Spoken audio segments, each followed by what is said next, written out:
Bonjour YouTube. Aujourd'hui, je parle avec Céline et elle fait un stage avec nous une fois par semaine.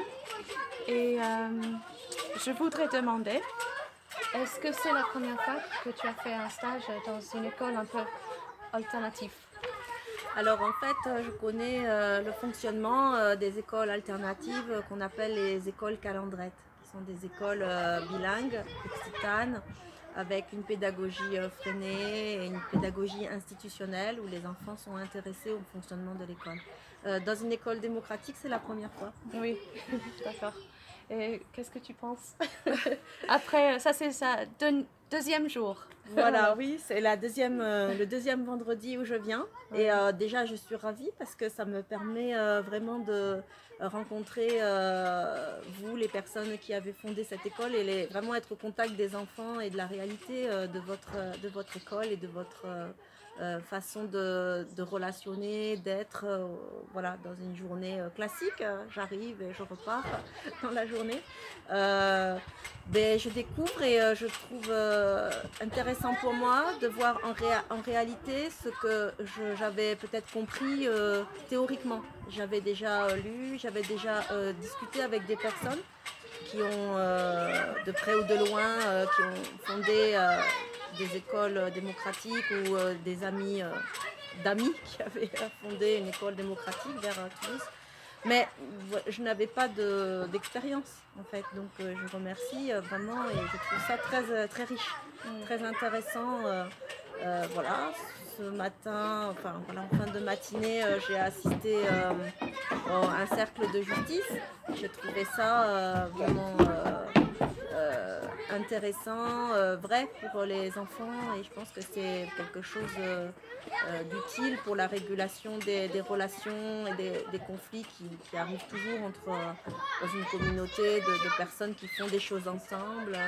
Je trouve ça vraiment intéressant, et souvent par rapport aux enfants, ils n'ont pas cette chance, on ne leur donne pas la possibilité d'élaborer des solutions entre eux et de se dire voilà, on fait quelque chose pour que ça marche ensemble. Oui. Voilà. Alors tu veux dire quoi, à la maison ou dans la vie normalement?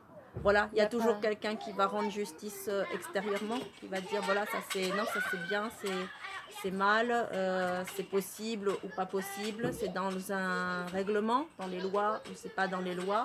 Et c'est plutôt, on est dans un système de société beaucoup plus punitif que restauratif. Et j'aime bien cette notion de justice réparatrice ou de cercle restauratif, on appelle ça, je crois, en CNV. Et je trouve que c'est même quelque chose qui manque dans la société, dans les institutions, dans les établissements, les associations, enfin tous les lieux collectifs en fait.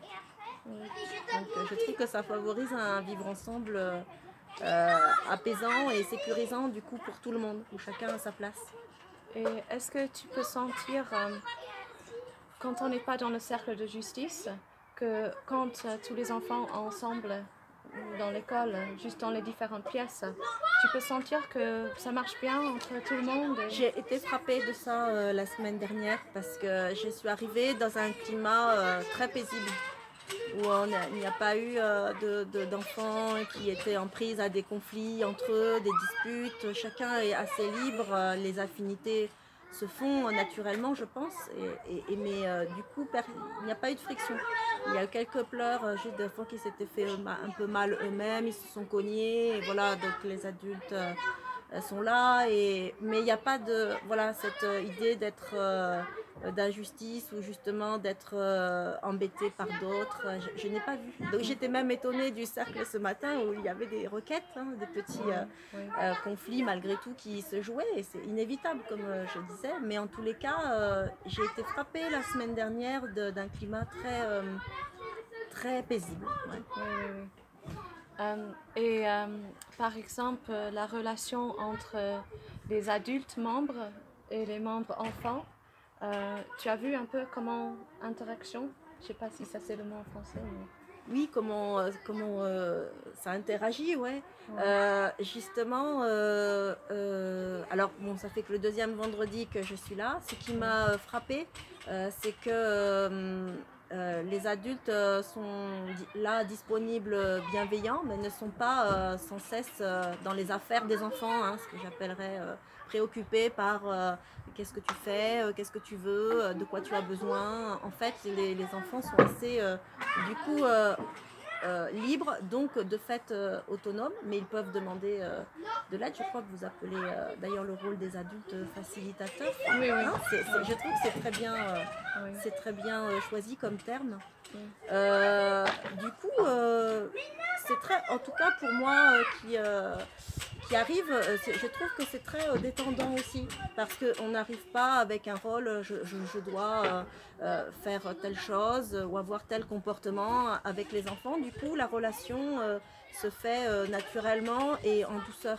Oui. Aujourd'hui, je vois on a pu faire un petit atelier de jeu. La semaine dernière, j'ai apporté les jeux, mais je me suis dit non, c'est pas le moment, c'est pas la peine. Il faut prendre le temps de se connaître. Oui. Et ce travail sur la relation me paraît fondamental.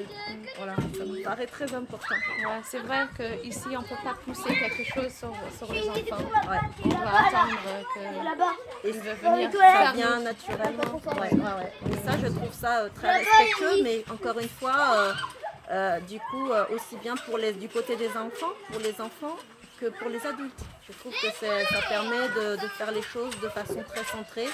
En fait, donc je suis orthophoniste depuis toute ma carrière, ça fait plus de 20 ans. En libéral, j'ai travaillé un petit peu en institution, ce qui m'a amené aussi à pénétrer le milieu scolaire, école primaire, d'école maternelle publique. Des enfants sur leur devenir personnel et au niveau après du coup de ce que ça peut proposer comme société plus tard. Bon, je vois dans mon cabinet, c'est mon expérience, des enfants qui sont en difficulté ou en souffrance par rapport à ce qu'on attend ou ce qu'on peut exiger d'eux en termes de production ou de performance déjà tout petit, de la maternelle. Donc je me pose au niveau de mon travail la question quel intérêt de rééduquer quand on peut se poser la question à la source, comment éduquer. Et aussi, à titre personnel, je vis dans un lieu qui pourrait permettre l'implantation, la création d'une école sur le même modèle que se propose de faire Pleine Nature. Ce que je trouve vraiment original, c'est l'alliance d'un projet de permaculture, de CNV et de fonctionnement démocratique. Donc voilà, c'est un peu quelque chose que je souhaite observer de près pour voir si je pourrais créer la même chose, parce que ça mérite de se multiplier. On n'a pas cette offre sur tout le territoire, du département, encore moins en France, même s'il y a de plus en plus d'écoles démocratiques qui se créent, je sais. Voilà, donc c'est un peu cette double raison qui a fait que j'ai demandé à venir voir comment ça se passe. Très bien. Voilà. Merci beaucoup. Avec plaisir.